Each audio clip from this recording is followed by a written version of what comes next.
السلام علیکم، میں ابو ایمل۔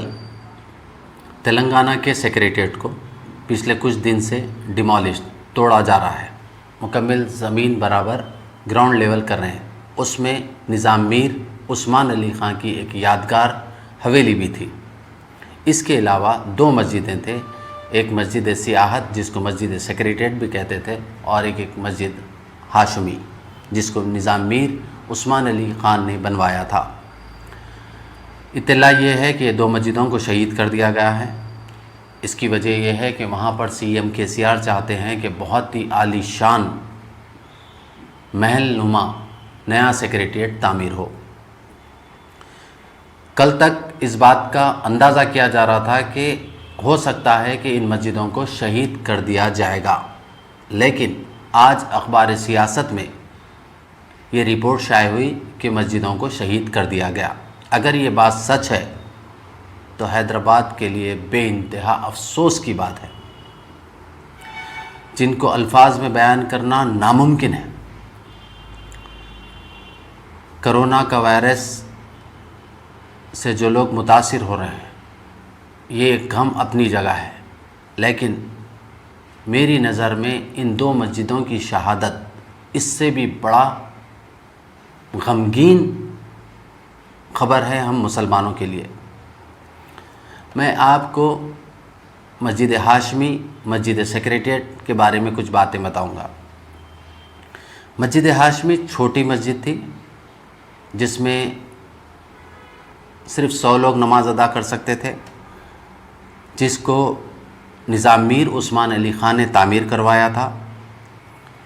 اس کے بالکل قریب میں مسجد سیکریٹریٹ جس کو سیاسیات بھی کہتے تھے، 31 دسمبر کو 2008 کو مولانا حمید الدین عاقل حسامی صاحب نے اس کا سنگ بنیاد رکھا تھا، اور اس کے کام کا آغاز 8 مئی کو شروع کیا گیا تھا۔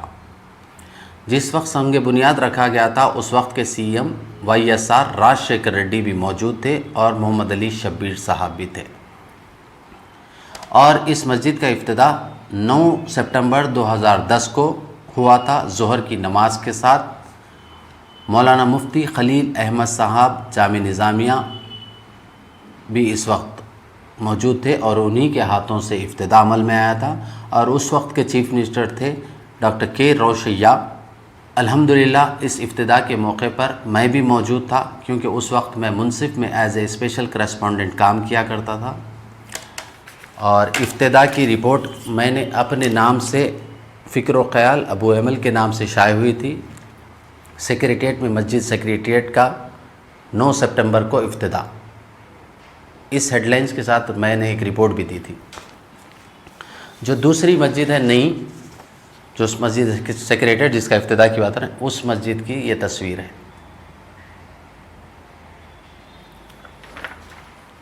بے انتہا خوبصورت مسجد، 600 مصلی نماز ادا کر سکتے تھے۔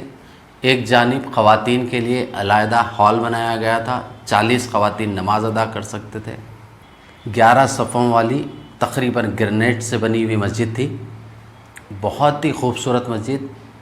اب سوال یہ ہوتا ہے کہ CM KCR وہاں پر جو محل نما سیکریٹریٹ بنانا چاہتے ہیں، اس کے لیے معلوم یہ ہوا کہ 1 یا 2 مندروں کو بھی گرا دیا گیا، اور 2 مسجدوں کو شہید کر دیا گیا، جو بے انتہا افسوس کی بات ہے۔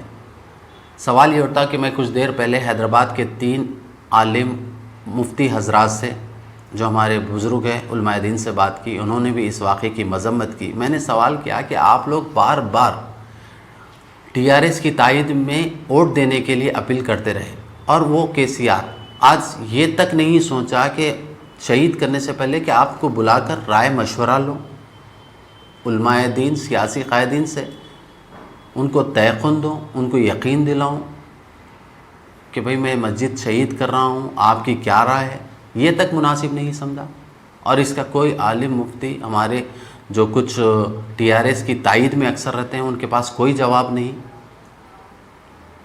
اس سے آپ اندازہ کر سکتے ہیں کہ ہمارے رہبروں کی سنجیدگی کا۔ میں نے اپنے طور پر مجھے بہت غم ہے اس مسئلے پر، مسجدوں کی شہادت بالکل ناقابل برداشت ہے، اس کو برداشت نہیں کیا جا سکتا، ایک مثال بن جائے گی ہے۔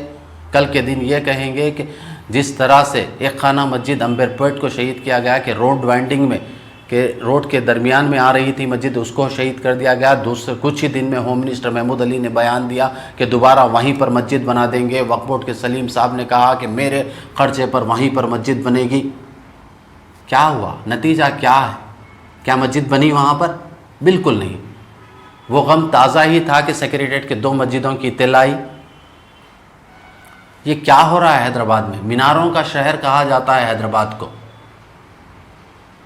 یہاں پر غیور مسلمان رہتے ہیں، دنیا اسی نام سے جانتی ہے حیدرآباد کو، اور حیدرآباد میں مسجدوں کو شہید کرنے کا ٹی آر ایس نے ایک نیا طریقہ ایجاد کیا ہے۔ وقف بورڈ مکمل ناکام ہے۔ وقف بورڈ کا ادارہ ہی اس لیے ہے کہ مسجدیں اور قبرستان کے تحفظ کے لیے۔ سوال یہ اٹھتا ہے کہ وقف بورڈ کے سی ای او یا چیئرمین کو بلا کر پوچھا گیا کہ اس مسجد کو شہید کیا جا رہا ہے؟ یقین سے کہہ سکتے ہیں کہ بالکل نہیں پوچھا گیا ہوگا۔ اور ایک اندازے کے مطابق اس محکمے کو ہمیشہ ٹی آر ایس نے ہمیشہ کمزور ڈپارٹمنٹ بنا کر رکھا۔ وہ اس لیے شاید ہو سکتا ہے کہ مستقبل میں ہم کو قبرستانوں کو مٹانا ہے، مسجدوں کو کچھ شہید کرنا ہے، اس لیے اس ادارے کو نہایت کمزور اپاہج ادارہ بنا کر رکھا ہے۔ وہاں صرف باتیں ہوتی ہیں، کام نہیں۔ آج کی مسجد کی شہادت کے بعد اس بات کا اندازہ ہوا۔ مجھے اس بات کا بے انتہا غم ہے، اس لیے میں آپ کو اور بتاؤں، یہ ہوم منسٹر صاحب کی تصویر ہے، یہ ساتھ میں ہوں۔ 2015 میں تلنگانہ مائنارٹیز ریزیڈینشل اسکولز میں ایک مہم چلائے تھے گورنمنٹ کی جانب سے کہ زیادہ سے زیادہ مسلمان بچے اس میں شریک ہو تاکہ مسلمان بچوں کو فری تعلیم حاصل کرے۔ اس میں میں نے بڑھ چڑھ کر حصہ لیا تھا۔ اس پر ایک بہت بڑا پروگرام کیا گیا تھا۔ اس وقت ہوم منسٹر نے میری ستائش کرتے ہوئے مجھے فیلسٹیٹ کیا تھا، اور یہ تصویر میرے آفس پر لگی ہوئی ہے۔ آج میں اس کو اتار کر نیچے رکھ دیا ہوں۔ میں نہیں چاہتا کہ میں ہوم منسٹر صاحب کے ساتھ کی تصویر کو میری آفس پر لگاؤں۔ کس منہ سے میں ان تصویر کو اپنے آفس کی دیوار پر لگاؤں؟ آج مسجد حیدرآباد میں ایک نہیں 2 شہید ہوئے ہیں، اور ہوم منسٹر صاحب آپ کا ریاکشن کیا ہے؟ آپ جا کر اس جگہ کا معائنہ کر کے بتائیے کہ بھائی یہ غلط ہوا، غلط ہے، بلکہ آپ عوام کے سامنے آ کر بولیے کہ میں مذمت کرتا ہوں کہ ان مسجدوں کی شہادت پر، اور یہ بتائیے کہ جو اخبار میں رپورٹ آئی ہے یہ غلط ہے، وہاں پر میں نے مسجد کو دیکھ کر آیا۔ ہوم منسٹر صاحب، اللہ سے ڈریے، آپ کو اللہ کے پاس جواب دینا ہے۔ دوسری بات رہی مسلم قائدین کی اور ٹی آر ایس کے مسلم لیڈرز کی۔ دیکھیے، ہم پہلے مسلمان ہیں، بعد میں پارٹی، اس بات کو سمجھیے۔ حساب کتاب کے دن بہت برا حشر ہوگا اگر مسجدوں کے تعلق سے خاموش رہیں گے تو۔ میں یہ نہیں کہہ رہا کہ راستوں پر لکھ لو، میں یہ کہہ رہا ہوں کہ اپنا احتجاج درج کرائیے، حکومت سے بات کریے، قانونی طریقے سے جدوجہد کریے اس مسجدوں کے تحفظ کے لیے۔ دوبارہ اس جگہ پر مسجد بننی چاہیے، یہ حیدرآباد کی عوام کا فیصلہ ہے۔ اب دیکھنا یہ ہوگا کہ ٹی آر ایس قائدین، خاص کر مسلمان اور مسلم قائدین، ہمارے وہ علماء جو بار بار، ایک نہیں، مجھے اچھی طرح یاد ہے، وہ رپورٹس میرے پاس ہے، 3 بار ٹی آر ایس کے حق میں ووٹ دینے کی اپیل کرے تھے۔ اب ان کو سامنے آنا ہوگا اور مسلمانوں کو یقین دلانا ہوگا کہ جو کچھ ہوا ہے وہ غلط ہوا ہے، دوبارہ وہ مسجد وہیں پر بنے گی، اس بات کا وعدہ کرنا ہوگا۔ میں ابو ایمل۔